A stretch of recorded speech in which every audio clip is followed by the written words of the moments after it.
Hello and welcome. My name is Will Dawson, and this is the 20th video in our series on Construct 3, building on Matthew Markwitz's series of tutorials. In this video, we are going to put a new enemy into our game.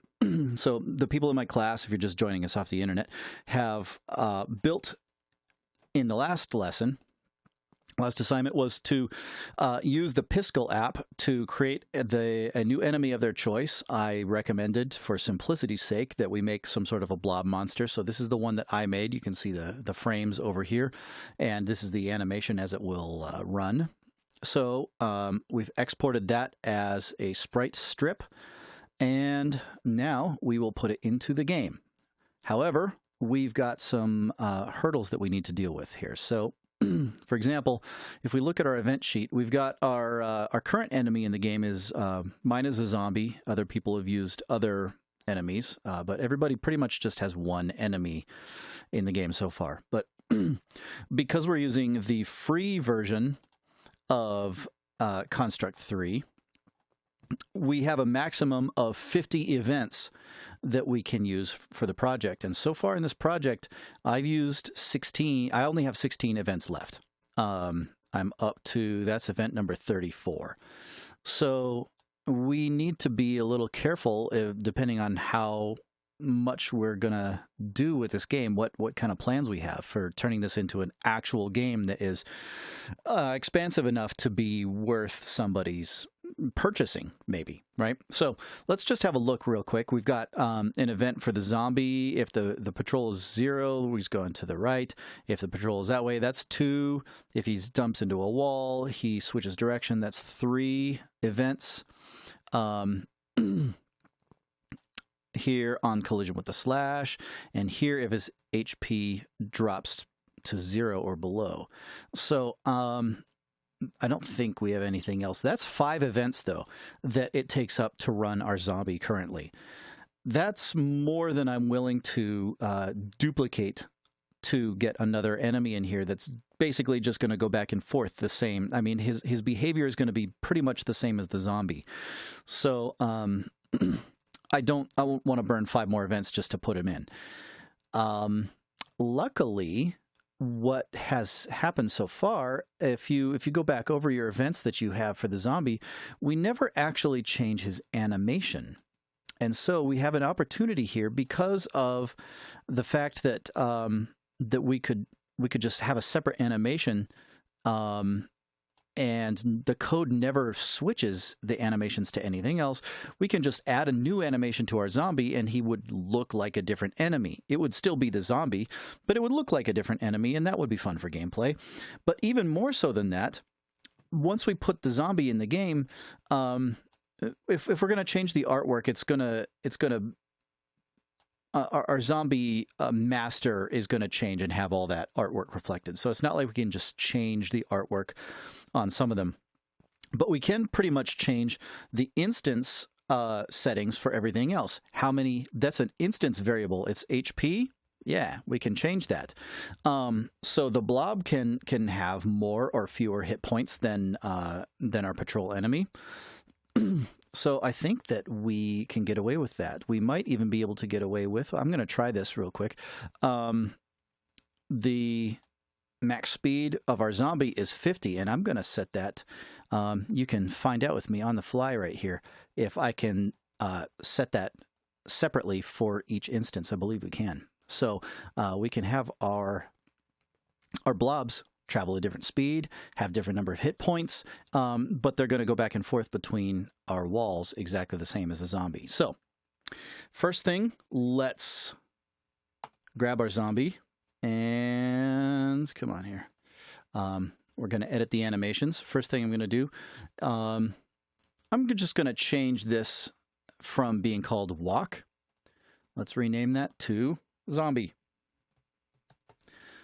Or if yours isn't a zombie, rename it to whatever you want. I'm going to add a new animation, and this one's going to be called blob. Maybe if I actually blob. Okay. So down here, I'm going to import frames from a strip. And here I've got my blob monster all set up. And Horizontal cells, yes. Number of vertical cells, 1. Direction horizontal. Replace entire animation. That's what I'm going to replace, is an empty 0 cell, so yes. And there we have it. Now, this is going to be... Wow, I don't want to paint over it. This definitely is going to loop. Let's preview that animation because I don't know how fast the speed of 5 is going to make it look. That looks acceptable to me. I don't know. Big and heavy and splat, land on the ground hard. I'm okay with that. So definitely adjust yours faster or slower to be how you want, but that is pretty much it. So I have a couple of enemies in my game already here. I've positioned my character not at the beginning of the level, but right in front of these guys, so I can jump in halfway through my level and see these guys in action. But I don't really... I've already populated as many enemies as I want into this level. So what I want to do is just take these 4, and I'm going to turn them into blobs instead. So for you guys, if you want to find new places to add some new enemies, just drag them out of here. Drop them in. But we can go... I forgot about something. We're going to have to go back to it. I'm just going to grab this zombie right here, and let's find its animations. I think that's down here at the bottom. Animations. Initial animation, blob. There, now he's a blob. That did not work because I have them all selected, notice. So let's go back to zombie. I'm going to deselect everything, and I'm going to click on just the one. I'm going to hold shift, and I'm going to click on these other ones as well, as long as I'm at it. May as well do them all in one fell swoop. Notice that I've got these ones selected and not that one. And so now I can come down here and grab my initial animation and turn that to blob. And this time, we've got those ones are blobs, and that one's still a zombie. So notice how they're down in the ground. This is what I mentioned a moment ago that I forgot about. We have not set collision for this new artwork, and we have not set where the reference point is. So let's go back to the zombie and edit the animation. Grab our blob animation. If we take this, first let's go to our... you know what? I think because he changes shape, his collision...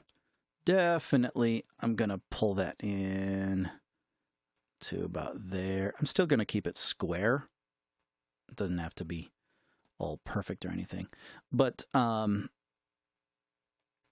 so this is wider than this. So I think I'm going to pull these in individually.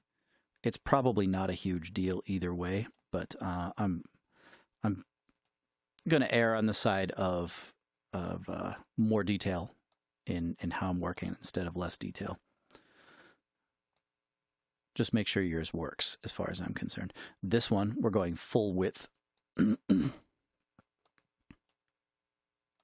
get the idea. So I'm not going to make you watch me set all the collision for this. The main thing, though, is that because they're stuck in the ground, our image points... The origin point is at the center of our image, but we need that to be, let's see, I'm going to just click somewhere down here. There we go. And we can take that origin and apply it to not all animations, to the whole of this animation. It's going to be centered right there. So I'll need to go back and finish editing my colliders in a minute, but notice that they're sitting on top of the ground now, so that's better. For these ones, because I've got them all selected, I'm not going to have to do this for everybody. Oh, I've got him selected too because I edited the master. Don't be dumb, be smart as much as you can. So I'm going to hold shift and select all of these guys. Shift, shift, shift. Now I'm going to come down here and I'm going to set, instead of 3 hit points for the zombie, I'm going to make them only worth 2. It's going to take 2 hits to kill them. And I'll deselect that. So this one, notice, has 2 hit points, but my zombie up here still has 3. That's excellent. So the only other thing that I think I might want to mess with is their speed. So that we're just going to have to hit play and see about. I've got my audio turned off here for the video. So I can hear that, but you guys probably can't. Okay. I think they're going much too fast. The zombies are, I mean, it makes sense that they would walk fast. I want the blobs to be slow, though. So let's take this guy and once again, I'm going to shift and click all of these guys. Instead of a max speed of 50, I'm going to go with a max speed of 20. I'm going to put them less than half, right? So that one has a max speed of 20. My zombie up here still has its max speed of 50. This is exactly what we want. So if you make a bunch of adjustments here, and you don't want to have to like remember what all your adjustments were, you can always just right click on this guy and copy that and just paste it in elsewhere in the level.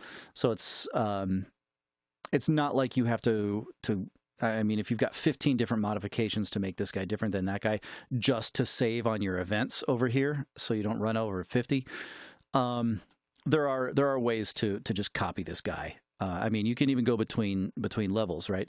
I can copy this object here and paste it into level 1 if I want. Okay, so let's have a look and see if he looks more smooth, more slow. Yeah, the zombie's moving nice and quick. The blob is slow. So I like this much better. Oh, got me. Okay, so what I want from you guys, turn this in. Take a screenshot of your game. What I want to see is highlight your new monster. I want to see him in the level. And then in the properties in your screenshot, I want to be able to see also in the same screenshot, I want to be able to see the hit points and max speed of this guy.